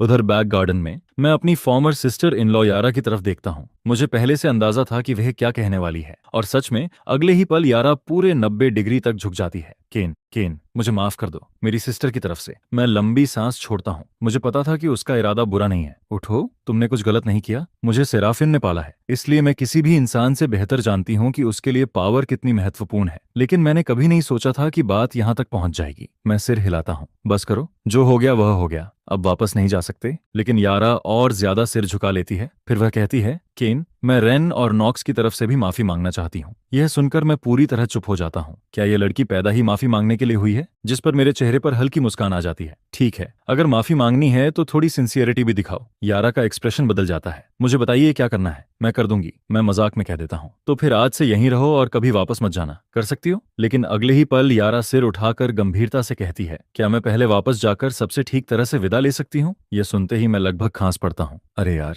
मैं मजाक कर रहा था। माफी स्वीकार है, अब खुश? सच कहूं तो मुझे समझ नहीं आता तुम्हारे साथ क्या किया जाए। लेकिन यह सुनकर यारा थोड़ी डिसअपॉइंटेड दिखाई देती है। मैं ज्यादा देर वहां नहीं रुकता और सीधे कोर्टयार्ड की तरफ लौट जाता हूँ। वहां पहुंचते ही मैं देखता हूँ कि होल्ट अपने हाथ में पकड़े डिवाइन वेपन को घूर रहा था। मुझे देखते ही वह भागकर मेरे पास आता है। ये तुम्हें कहां से मिला? इसके पीछे की फोर्जिंग स्किल और इसमें इस्तेमाल हुई फोर्बिडन टेक्निक्स का लेवल, मैंने अपनी जिंदगी में ऐसा कुछ नहीं देखा। ये बिल्कुल एक्स्ट्रॉर्डनरी है। मैं हल्का सा मुस्कुराता हूँ। सच कहूं तो इसे बनाने वाला तुमसे काफी बेहतर है। अगर तुम चाहो तो मैं उसे तुम्हें सिखाने के लिए मना सकता हूँ। यह सुनते ही होल्ट की आंखें चमक उठती हैं। सच में? इतना स्किल्ड इंसान, वह मुझे सिखाने के लिए तैयार होगा? मैं कंधे उचकाता हूँ। अगर उसने मना किया तो मैं उसे पीट कर मना लूंगा। उस हिस्से की चिंता मत करो। जिस पर होल्ट तुरंत सिर हिलाता है। किसी को पीट कर सिखाने पर मजबूर करना थोड़ा गलत लगता है, और जहां तक मेरा अंदाजा है ऐसी चीज फोर्ज करने वाला कम से कम पीक ग्रैंड एम्परर लेवल का होगा। क्या तुम पक्के तौर पर उसे हरा सकते हो? तभी बगल से जेफर बोल पड़ता है, होल, बस इस पर भरोसा करो। डेमन रियलम में कोई भी केन को मना नहीं करता जब तक कि उसे पिटना पसंद ना हो। यह सुनकर होल्ट और यारा दोनों पूरी तरह स्टंट रह जाते हैं। कुछ देर बाद होल्ट जोर से हंस पड़ता है। बहुत बढ़िया, ऐसे में मैं स्काईफॉल एबिस जाकर कुछ अच्छे मटेरियल्स भी ले आता हूँ। इसके बाद मैं यारा और बाकी लोगों की तरफ इशारा करता हूँ। वैसे जिसने भी अभी तक ग्रैंड एम्परर रियलम हासिल नहीं किया है वह मेरे साथ चले। नीचे एक ऐसी जगह है जो तुम्हारे शरीर को क्लींस कर सकती है। बाद में ग्रैंड एम्परर रियलम में ब्रेक थ्रू करना बहुत आसान हो जाएगा। फिर मैं जेफर की तरफ मुड़ता हूँ।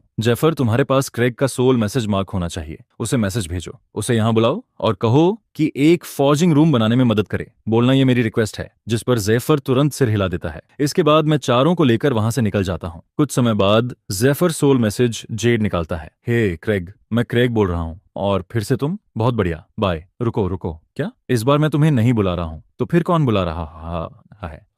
और कौन? वही अभी तुरंत यहाँ उसे फॉर्जिंग से जुड़ी मदद चाहिए, साथ में तुम्हें एक फॉर्जिंग रूम भी बनाना है। क्रेग तुरंत शक भरी आवाज में कहता है, फिर से मुझे बेवकूफ बनाने की कोशिश कर रहे हो? पिछली बार भी तुमने यही कहा था कि वह वापस आ गया है सिर्फ मुझे वहां घसीट कर ले जाने के लिए, और ऊपर से मैंने तुम्हारे लिए वेपन फोर्स भी किया था। तुम्हें लगता है मैं दोबारा इस जाल में फंस जाऊंगा? जिस पर जेफर तुरंत कहता है, इस बार सच में वह वापस आ चुका है। अगर मैं झूठ बोल रहा हूं तो मैं सबसे बड़ा बेवकूफ हूं, वो तो तुम पहले ही साबित कर चुके हो। यह सुनकर जेफर कुछ पल के लिए चुप हो जाता है, फिर वह कहता है, मुझ पर भरोसा नहीं है? फ्रॉस्टेड से पूछ लो, वह यहीं मेरे साथ है। जिस पर अगले ही पल फ्रॉस्ट की आवाज सुनाई देती है, यह सच है, वह सच में वापस आ चुका है। लेकिन दूसरी तरफ से तुरंत जवाब आता है, वाह जेफर, काफी चालाक हो गए हो। इस बार उसकी आवाज की नकल नहीं की, बल्कि फ्रॉस्ट को इस्तेमाल कर लिया। इंप्रेशन अच्छा था, लेकिन मैं फिर भी नहीं आ रहा। जिस पर फ्रॉस्ट तुरंत हंस पड़ती है, हिम्मत है तो खुद आकर मिल लो। और अगले ही पल कनेक्शन कट जाता है। उधर डीमन रियलम के पूर्वी बंजर इलाके के ऊपर आसमान में खड़ा मैं अपने आसपास के परिचित नजारों को देख रहा होता हूँ। मेरे होंठों पर हल्की मुस्कान आ जाती है। यहीं से सब शुरू हुआ था। यही वह जगह थी जहां मैं पहली बार डीमन रियलम का सबसे ताकतवर इंसान बना था। यहीं मुझे सेलेस्टियल स्लेइंग ब्लैक फ्लेम मिली थी, जो एक ग्रैंड एम्परर को भी एक ही पल में खत्म कर सकती थी। इसके बाद मैं चारों की तरफ मुड़ता हूँ। इस बार मेरा एक्सप्रेशन पूरी तरह गंभीर हो चुका था। अब ध्यान से सुनो, सब लोग मेरे पास ही रहोगे। अंदर और गहराई में जाने के बाद कोई भी मेरी एनर्जी बैरियर से बाहर नहीं जाएगा। वहां की डिमोनिक फ्लेम्स तुम्हें जिंदा निगल जाएंगी। इसके बाद मैं एलआरए को अलग बुलाता हूँ। एलआरए, अपनी छोटी बहन पर नजर रखना, उसे कहीं भागने मत देना। लेकिन इससे पहले कि एलआरए कुछ कहे, मोची तुरंत बोल पड़ती है, चिंता मत करो, मैं बिल्कुल गुड गर्ल बनकर रहूंगी। चारों में से सेना सबसे अच्छी तरह जानती थी कि स्काईफॉल एबिस कितना खतरनाक है। कई पीक ग्रैंड एम्परर्स यहाँ अपनी जान गंवा चुके थे। इसके बाद मैं बिना कुछ कहे चारों को अपनी शक्ति से घेर लेता हूँ, और अगले ही पल हम रोशनी की एक किरण की तरह नीचे की ओर गिरने लगते हैं। दूर से यह देखकर कई लोग हैरान रह जाते हैं, ये लोग क्या कर रहे हैं? सीधे स्काईफॉल एबिस के सेंटर में उड़कर जा रहे हैं। क्या इनका दिमाग खराब हो गया है? लेकिन मैं जरा भी नहीं रुकता, उल्टा मेरी स्पीड और बढ़ जाती है। पलक झपकते ही मैं सभी को लगभग 3 मील की गहराई तक ले आता हूँ, जिस पर मैं अपना हाथ आगे बढ़ाता हूँ, और अगले ही पल 30 फीट के रेडियस में एक विशाल लाइट शील्ड बन जाता है। यहीं रहकर कल्टीवेट करो। मैं और नीचे मटेरियल्स ढूंढने जा रहा हूँ। किसी भी हालत में इस शील्ड से बाहर मत निकलना। अगर कोई आसपास आ भी जाए तो उसे इग्नोर करना, चाहे वह कितना भी ताकतवर क्यों न हो, वह तुम्हें छू भी नहीं पाएगा। ठीक है डैड, मोची यहीं वेट करेगी। यह कहकर मैं और गहराई में उतर जाता हूँ। अपनी पिछली पीक स्ट्रेंथ पर भी मैं सिर्फ 35 मील नीचे तक पहुंच पाया था, लेकिन अब जब मैं वापस आया हूँ, मेरा इरादा बिल्कुल नीचे तक पहुंचने का था, और जितना ज्यादा हो सके स्काईफॉल डिवाइन गोल्ड इकट्ठा करने का भी। कुछ ही पलों में मैं 25 मील की गहराई पार कर जाता हूँ, और तभी मुझे कुछ अनएक्सपेक्टेड दिखाई देता है। एक महिला, जिसकी एरे आर्ट्स पर पकड़ बेहद असाधारण थी। मैं उसे बस एक झलक भर देखता हूँ और उसके आगे निकल जाता हूँ। उसी समय वह महिला अपने पास से गुजरी काली रोशनी को फील करती है। असंभव, इस गहराई तक कोई ऐसे कैसे उड़ सकता है? लेकिन तब तक मैं आगे निकल चुका था। कुछ देर बाद मैं 35 मील की गहराई तक पहुंच जाता हूँ। यही वह जगह थी जहां पिछली बार मैंने सारा स्काईफॉल डिवाइन गोल्ड निकाल लिया था। मैं नीचे की तरफ देखता हूँ। अब देखते हैं कि पिछली बार से दोगुनी ताकत के साथ मैं कितना नीचे जा सकता हूँ। 2.5 मिनट बाद मैं 45 मील की गहराई तक पहुंच जाता हूँ। इस दौरान मैं स्काईफॉल डिवाइन गोल्ड के 2 विशाल टुकड़े भी इकट्ठा कर चुका था। मैं नीचे झांकता हूँ। लगता है यह एबिस लगभग 50 मील पर खत्म होता है, लेकिन दोगुनी ताकत अब कम पड़ने लगी है। शायद अब मुझे 3 गुना ताकत इस्तेमाल करनी होगी। अगले ही पल मेरी कल्टीवेशन पावर 3 गुना बढ़ जाती है, और तुरंत पहले वाला दबाव गायब हो जाता है। रॉ पावर से बेहतर कुछ नहीं। करीब 15 मिनट बाद मैं स्काईफॉल एबिस के बिल्कुल तल तक पहुंच जाता हूँ, और वहां का नजारा देखकर मेरी आंखें चमक उठती हैं। सबसे नीचे बीचों बीच एक विशाल स्काईफॉल डिवाइन गोल्ड का टुकड़ा तैर रहा था। इतना बड़ा टुकड़ा कि उससे अनगिनत चीजें फोर्स की जा सकती थीं। मैं उसके पास पहुंचकर ध्यान से देखने लगता हूं, लेकिन तभी मुझे कुछ अजीब दिखाई देता है। उसके बिल्कुल सेंटर में एक अर्ध पारदर्शी एनर्जी मास धड़क रहा था, मानो उसके अंदर कोई जीवित चीज मौजूद हो। तो इसके अंदर सच में कोई जीवित प्रेजेंस है? और तभी वह एनर्जी मास अचानक मेरे ऊपर एक भयानक फोर्स ब्लास्ट छोड़ देता है। मैं हल्का सा मुस्कुराता हूँ। तो छोटा सा जीव जिंदा भी है और काफी गुस्सैल भी। मैं एक हाथ उठाता हूँ और वह फोर्स ब्लास्ट पल भर में बिखर जाता है। चलो देखते हैं तुम आखिर हो क्या। जिज्ञासा में मैं उसके और करीब जाने लगता हूँ, लेकिन हर कदम के साथ वह एनर्जी मास और ज्यादा शक्ति छोड़ता है, मानो पूरी कोशिश कर रहा हो कि मैं उसके पास न पहुंचूं। काफी जिद्दी हो, लेकिन क्या सच में लगता है कि तुम मुझे नुकसान पहुंचा सकते हो? आखिरकार मैं उसके बिल्कुल सामने पहुंच जाता हूँ और ब्लैक फ्लेम को उसके ऊपर रख देता हूँ, जिस पर वह एनर्जी मास तुरंत शांत हो जाता है। पहले भी जब मैं स्काईफॉल डिवाइन गोल्ड इकट्ठा करता था, तब सेलेस्टियल स्लेइंग ब्लैक फ्लेम से उसे न्यूट्रलाइज करना पड़ता था, लेकिन आज तक मुझे नहीं पता था कि यह चीज आखिर है क्या। इसे साथ ले चलता हूँ, शायद किसी और को इसके बारे में कुछ पता हो। उधर 3 मील नीचे वही महिला जिसे मैंने 25 मील की गहराई पर देखा था, लाइट शील्ड के सामने खड़ी थी। वह उत्सुकता से उसे देख रही थी। यह आखिर है क्या? इतनी कम कल्टीवेशन वाले लोग इसके अंदर जिंदा कैसे हैं? लेकिन तभी उसकी नजर अचानक यारा पर टिक जाती है और अगले ही पल उसकी आंखें चौड़ी हो जाती हैं। रुको, उस लड़की के पास इनेट अरे फिजिक है। चाहे किसी का अरे टैलेंट कितना भी ज्यादा क्यों ना हो, वह इनेट अरे फिजिक की बराबरी नहीं कर सकता। क्या यह शील्ड उसी ने बनाया है? ऐसा टैलेंट अगर स्टूडेंट बन जाए तो वह मेरी सबसे बड़ी लेगेसी होगी। यह सोचकर वह यारा की तरफ बढ़ती है, लेकिन जैसे ही वह करीब आती है उसका एक्सप्रेशन ठंडा हो जाता है। रुको, इसकी एनर्जी तो सेलेस्टियल रेल्म की है। उसी समय यारा अपनी आंखें खोल देती है और सामने खड़ी लाल कपड़ों वाली महिला को देखती है। क्या मैं आपकी मदद कर सकती हूँ? जिस पर महिला तुरंत अपना रवैया बदल देती है। माफ करना, मैंने सेलेस्टियल रियलम की एनर्जी महसूस की, इसलिए कुछ देर के लिए अपना कंट्रोल खो दिया। असल में मैंने तुम्हारे अंदर इनेट अरे फिजिक महसूस किया है और मैं तुम्हें अपना स्टूडेंट बनाने के बारे में सोच रही हूँ। क्या तुम मेरी पूरी एरे लेगेसी इनहेरिट करना चाहोगी? यह कहते हुए वह अपनी एरे आर्ट्स की शक्ति दिखाती है और उसे देखकर यारा पूरी तरह स्तब्ध रह जाती है। सेलेस्टियल रियलम में उसने जितने भी एरे मास्टर्स देखे थे उनके मुकाबले यह महिला आसमान और जमीन का फर्क रखती थी। यारा का दिल तेजी से धड़कने लगता है। आप सीरियस हैं? आप सच में मुझे अपना स्टूडेंट बनाना चाहती हैं? बिल्कुल, लेकिन एक शर्त पर। तुम्हें अपनी मौजूदा कल्टीवेशन छोड़कर डीमन रियलम टेक्निक्स से शुरुआत करनी होगी। यह सुनते ही यारा का चेहरा उतर जाता है,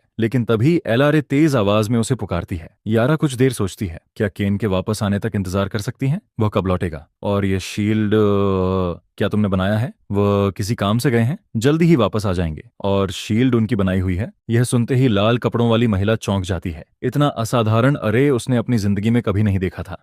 उसका नाम एम्बर था, डीमन रेल्म की सबसे ताकतवर अरे मास्टर। जिज्ञासा में वह शील्ड को छू लेती है और अगले ही पल एक भयानक शक्ति उसके ऊपर टूट पड़ती है। एम्बर तुरंत अपनी सबसे मजबूत डिफेंस एक्टिवेट कर देती है, लेकिन एम्परर ऑरा के टकराते ही आसमान और जमीन दोनों अंधेरे में डूब जाते हैं। कुछ ही सेकंड में वह अपनी सीमा तक पहुंच जाती है। उसके दिल में पछतावा भर जाता है और तभी उसके पीछे एक फिगर प्रकट होता है। मैं शांत लेकिन ठंडी आवाज में पूछता हूँ, ब्लेड से तुम्हारा क्या रिश्ता है? डेमन रियलम के सबसे बड़े अरे मास्टर, क्या तुम उसकी स्टूडेंट हो? एम्बर अपनी आखिरी बची हुई ताकत से जवाब देती है, नहीं, वह मेरा जूनियर है। जैसे ही यह शब्द उसके मुंह से निकलते हैं सारा दबाव गायब हो जाता है, जिस पर मैं शांत आवाज में कहता हूँ, अगर तुम उसकी सीनियर हो और अभी मैंने तुम्हारे अंदर कोई हॉस्टिलिटी महसूस नहीं की तो मैं तुम्हें जिंदा छोड़ देता हूँ। एम्बर आखिरकार राहत की सांस लेती है, लेकिन जब वह सिर उठाकर मुझे देखती है तो तुरंत जम जाती है। ये वही इंसान है जिसे मैंने 25 मील की गहराई पर देखा था। इसके बाद मैं LRA के पास जाता हूँ और उससे पूरी कहानी सुनता हूँ। सब समझने के बाद मैं यारा की तरफ मुड़ता हूँ। अगर तुम इन्हें अपना मास्टर बनाना चाहती हो तो तुम्हें अपनी कल्चरेशन छोड़ने की जरूरत नहीं होगी। मेरे पास एक तरीका है। यारा कुछ देर चुप रहती है। मैं चाहती तो हूँ, लेकिन मैं हमेशा के लिए यहाँ नहीं रह सकती। मैं तुरंत समझ जाता हूँ कि वह असल में किस बात को लेकर परेशान है। अगर तुम सार्फेन और नॉक्स की वजह से रुक रही हो तो रुकना बंद कर दो। सार्फेन के लिए सबसे महत्वपूर्ण चीज पावर है। अगर तुम उसे कहो कि तुम यहाँ और ताकतवर बनना चाहती हो तो वह मान जाएगी। और जहां तक नॉक्स की बात है, उसे मैं छोड़ देता हूँ। हालांकि मेरे मन में एक और वजह भी थी। अगर यारा यहाँ रहती है तो बच्चों का ध्यान रखने वाला एक भरोसेमंद इंसान और मिल जाएगा। कुछ देर सोचने के बाद यारा आखिर कहती है, मुझे थोड़ा सोचने दो, वैसे भी अभी वापस जाने की कोई जल्दी नहीं है। उधर एम्बर एक तरफ खड़ी सब देख रही थी। उसका सिर झुका हुआ था और अंदर ही अंदर वह खौल रही थी। स्टूडेंट तो मैं बनाने आई थी, लेकिन यहाँ कोई मुझसे पूछ तक नहीं रहा। जब एम्बर आखिरकार सिर उठाती है तो वह देखती है कि मैं पहले से उसके सामने खड़ा हूँ।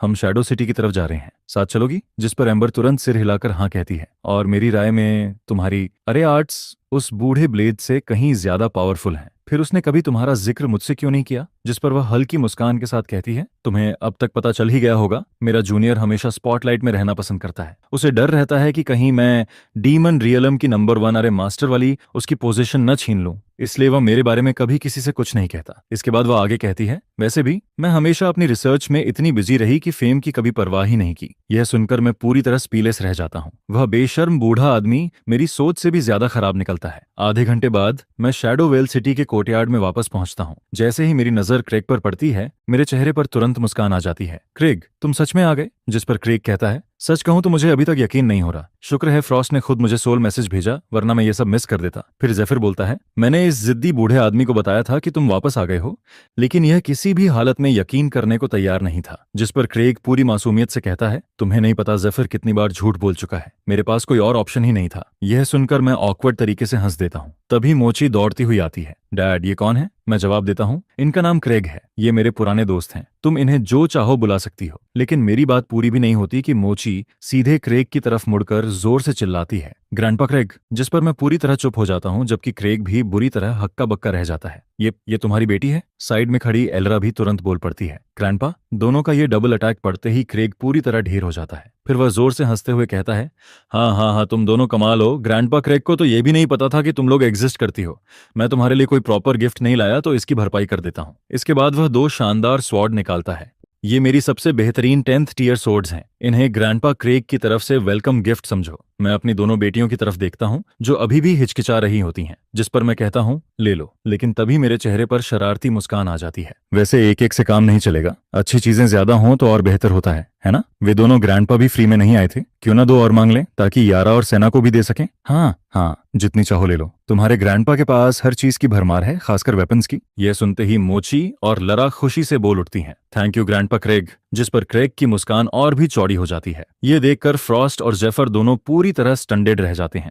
ये वही कंजूस बूढ़ा आदमी है जो आज ऐसा बिहेव कर रहा है। जब मेरी बेटियां अपने नए वेपन्स संभाल लेती हैं, तब मैं क्रेग को एक तरफ ले जाता हूँ। इस बार मैंने तुम्हें यहाँ बुलाने की सबसे बड़ी वजह किसी से मिलवाना है। ये होल है सेलेस्टियल रियलम से मेरा अच्छा दोस्त। क्या तुम दोनों ने बात कर ली? जिस पर क्रेग तुरंत सीधा खड़ा हो जाता है, हमने बस छोटा सा इंट्रोडक्शन किया है। फिर मैं कहता हूँ, मुझे तुम्हारी जरूरत है। होल के लिए कुछ आइटम्स फोर्स करो और अपना एक्सपीरियंस भी उसे पास ऑन करो, कोई प्रॉब्लम नहीं। लेकिन तभी उसके दिमाग में कुछ क्लिक करता है। रुको, तुम्हें फॉर्जिंग करवानी है? इसका मतलब तुम्हें फिर से कोई रेयर मटेरियल मिल गया? एक मास्टर फॉर्जर के लिए मिस्टीरियस मटेरियल से ज्यादा एक्साइटिंग और कुछ नहीं होता। जिस पर मैं जवाब देता हूँ, इस बार काफी कुछ मिला है, देखो इससे क्या बना सकते हो। यह कहते हुए मैं स्काईफॉल डिवाइन गोल्ड का पूरा ढेर बाहर निकाल देता हूँ। इसे देखते ही क्रेग की आंखें चमक उठती हैं। आज के बाद मैं सिर्फ दुनिया का सबसे महान फॉगर नहीं रहूंगा, मैं इतिहास का सबसे महान फॉगर बन जाऊंगा। ऐसा स्टैंडर्ड जिसे कोई कभी पार नहीं कर पाएगा। जिस पर मैं संतुष्ट होकर सिर हिला देता हूँ। पहले की तरह पहले हिसाब लगाओ कि कितने आइटम्स फोर्स हो सकते हैं, फिर ब्लूप्रिंट्स लेकर आना, उसके बाद मैं चुनूंगा। इसके बाद मैं यारा और एम्बर के पास पहुंचता हूँ। तुम दोनों आराम से बात कर लो। जिस पर सेराफिन गहरी सांस लेकर कहती है, मैं यहाँ हमेशा के लिए रहना चाहती हूँ। स्काईफॉल एबिस में यारा अभी तक फैसला नहीं कर पाई थी, लेकिन एम्बर से बात करने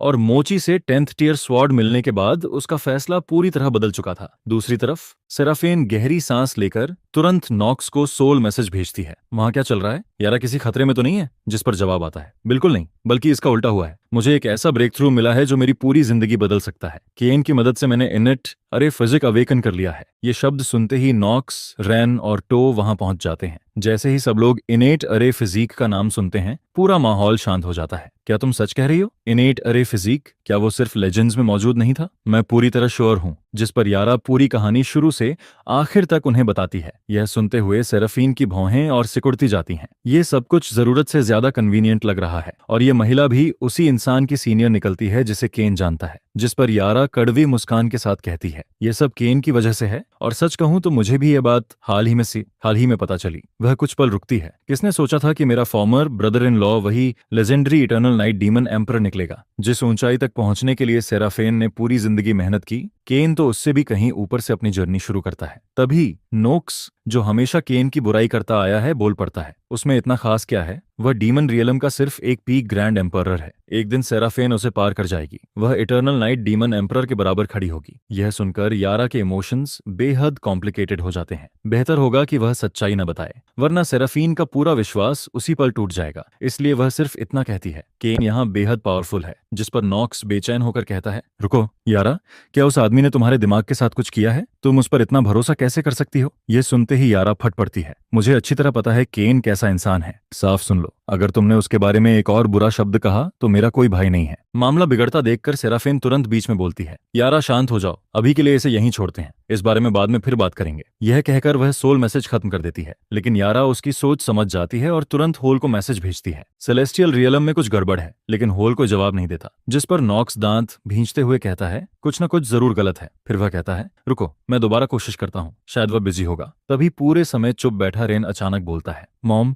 मुझे लगता है यारा सच कह रही है, डैड ऐसे इंसान नहीं है। जिस पर नोक्स ठंडी आवाज में कहता है, रेन, ये मत समझो कि तुम अपने पिता को जानते हो। तुम्हारी माँ के अलग होने से पहले क्या तुमने कभी सोचा था कि वह डीमन रियलम से हैं? यह सुनकर रेन चुप हो जाता है, लेकिन तभी सोल मैसेज अचानक एक्टिवेट हो जाता है। सेराफिन, इतनी जल्दी क्या है? कुछ काम था? हाँ, मुझे सिर्फ एक बात कंफर्म करनी है। मेरी बहन अचानक वहां हमेशा के लिए रहने की बात कर रही है। इसके बाद सेराफेन यारा से सुनी हुई पूरी बात दोबारा होल को बताती है। क्या यह सब सच है? जिस पर होल तुरंत बोल पड़ता है, एक एक शब्द सच है, चिंता मत करो, तुम्हारा एक्स यहाँ डरावनी हद तक पावरफुल है, और कुछ अगर नहीं तो मुझे वापस काम पर जाना है। यह सुनकर सेराफीन के अंदर बेचैनी की लहर दौड़ जाती है। होल, क्या तुम सच में जो कह रहे हो वह सब सच है? जिस पर होल नाराज होकर कहता है, सेराफीन, ये मेरे साथ गलत है, मैंने तुमसे कब झूठ बोला? अगर भरोसा नहीं है तो मैसेज करने की जरूरत ही क्या थी? यह कहकर होल कनेक्शन काट देता है। दूसरी तरफ सेराफीन गहरी सोच में डूब जाती है। मैं इसे ऐसे नहीं छोड़ सकती, यारा को वापस आना होगा, चाहे सिर्फ एक बार के लिए ही सही। जिस पर नॉक्स आह भरते हुए कहता है, हालात देखकर तो नहीं लगता कि वह वापस आएगी। यहाँ तक कि होल भी। लेकिन सेराफीन उसकी बात बीच में ही काट देती है। सच्चाई जानने का सिर्फ एक तरीका है, उसे वापस बुलाओ और अपनी आंखों से देखो। अगर सब सच निकला तो हम उसे जाने देंगे। करीब 15 मिनट बाद यारा मुझे अकेले ढूंढ लेती है। केन, मैंने फैसला कर लिया है, मैं हमेशा के लिए यहीं रहने वाली हूँ। लेकिन सेराफीन को लगता है कि यह फैसला मेरा अपना नहीं है, इसलिए मुझे एक बार वापस जाना होगा। जिस पर मैं सिर हिलाता हूँ। यारा, तुम्हारा यहाँ रहना सबसे अच्छा आउटकम होगा, जाओ। तुम कब निकलना चाहती हो? अभी। मैं सिर हिलाता हूँ और एक ही वॉइड स्टेप में उसे डीमन रेल्म और सेलेस्टियल रेल्म की सीमा तक ले जाता हूँ। केन, यहाँ तक काफी है, ठीक है। जब सब खत्म हो जाए तो मुझे सोल मैसेज भेज देना। इसके बाद हम दोनों अलग अलग दिशाओं में चले जाते हैं। 1 घंटे बाद यारा अपनी बहन के सामने पहुंचती है, लेकिन वहां पहुंचकर वह देखती है कि हॉल में 2 अजनबी पहले से खड़े हैं। उनमें से एक ऑल्ड्रिच है, सेलेस्टियल रेल्म का नंबर 1 अरे मास्टर, और दूसरा एक पीक ग्रैंड एम्परर है जो सोल कल्टीवेशन में स्पेशलाइज करता है। यह देखकर यारा हल्की सी आह भरती है। उसे पहले से पता चल चुका है कि आगे क्या होने वाला है। सेराफीन, मैं यहाँ सिर्फ ये दिखाने आई हूँ कि मैं पूरी तरह सुरक्षित हूँ और तुम्हें खुद अलविदा कह सकूं। अब जब दोनों काम हो चुके हैं तो मुझे चलना चाहिए। लेकिन सेराफीन उसे रोक देती है। रुको, इससे सिर्फ यह साबित होता है कि तुम सुरक्षित हो, यह साबित नहीं होता कि तुम्हें धोखा नहीं दिया गया। यह सुनते ही यारा के शरीर से एक अजीब सी चमक निकलने लगती है। तो खुद देख लो, ये इन्नेट अरे हाइफन फिजिक है या नहीं। लेकिन उसी समय ऑल्ड्रिच की आंखों में गहरी छिपी हुई लालच साफ दिखाई देती है। वह सिल्वारा की तरफ एक नजर डालता है और सिल्वारा तुरंत उसका इशारा समझकर मुस्कुराते हुए आगे बढ़ती है। जिस पर सिल्वारा मुस्कुराते हुए कहती है, ठीक है, मान लेते हैं कि तुम्हें किसी ने धोखा नहीं दिया, लेकिन क्या अरे आर्ट सीखने के लिए तुम्हें सच में डीमन रेल्म तक जाने की जरूरत है? इसके बाद वह ऑल्ड्रिच की तरफ इशारा करती है। मैं तुम्हारा परिचय करवाती हूँ ऑल्ड्रिच से, जो सेलेस्टियल रेल्म के सबसे महान अरे मास्टर हैं। जिस पर ऑल्ड्रिच घमंड से मुस्कुराता है। सिल्वारा बिल्कुल सही कह रही है, डीमन रेल्म का नंबर 1 अरे मास्टर आखिर है ही क्या? उसे मेरे सामने आने दो, मैं उसे एक कीड़े की तरह कुचल दूंगा। यह सुनकर यारा इस घमंडी और खुद पर फूले हुए ऑल्ड्रिच को घूरने लगती है, जबकि उसके अंदर गुस्से की लहर उठने लगती है। मुझे एक बार आपका सबसे पावरफुल अरे फॉर्मेशन देखने का मौका मिला था, लेकिन अगर उसकी तुलना डीमन रियलम वाले अरे फॉर्मेशन से की जाए तो सच कहूं वह उसके सामने काफी कमजोर पड़ता है। अगर मेरी बात से आपको बुरा लगा हो तो मैं माफी मांगती हूँ। यह सुनते ही अल्ड्रिक के चेहरे पर गुस्सा साफ दिखाई देने लगता है, लेकिन वह खुद को रोकता है। ठीक है, मैं किसी जूनियर के साथ बहस करने जितना नीचे नहीं गिरूंगा, लेकिन उम्मीद करता हूं कि भविष्य में तुम ऐसी बातें नहीं करोगी। जिस पर सिल्वारा समझ जाती है कि मामला उसके हाथ से निकल रहा है, इसलिए वह तुरंत बात घुमा देती है। ठीक है, अगर तुम सच में अपने फैसले को लेकर पूरी तरह श्योर हो तो कम से कम अपनी बहन को चैन से रहने दो।